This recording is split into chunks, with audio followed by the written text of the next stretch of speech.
ఇక్కడికి విచ్చేసిన ప్రజలందరికీ నా నమస్కారం. ఈ అవకాశం ఇచ్చిన గౌరవనీయులైన కేసీఆర్ గారికి, కేటీఆర్ గారికి, హరీష్ రావు గారికి నా ధన్యవాదాలు. మీ గోపన్న ఎప్పుడు ఒక మాట చెప్పేవాళ్ళు, మనల్ని గెలిపించుకున్న వాళ్ళు ఇబ్బందిలో ఉన్నప్పుడు వాళ్ళకు మనం అండగా ఉండాలి.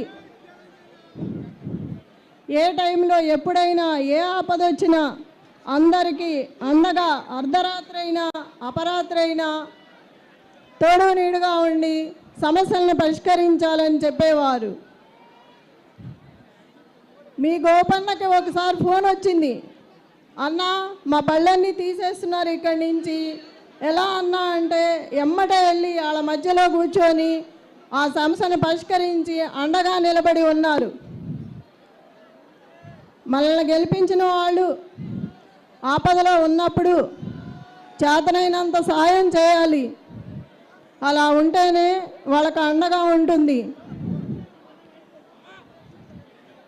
మీ గోపన్న మీ అందరికీ ఎప్పుడు ఏ సమస్య వచ్చినా ఎంత అండగా ఉన్నారో అదేవిధంగా మీ ఇంటి ఆడబిడ్డను అనుకొని నన్ను ముందుకు నడిపించి అదేవిధంగా అదే అండగా ఉండాలి. మీ ఇంటి ఆడబిడ్డగా ఆశీర్వదించాలి. మీ గోపన్న అంటేనే జూబ్లీ హిల్స్, జూబ్లీ హిల్స్ అంటేనే గోపన్న. జై తెలంగాణ. ఏ ఆపద వచ్చినా మీ అందరికీ నేను అండగా ఉంటాను.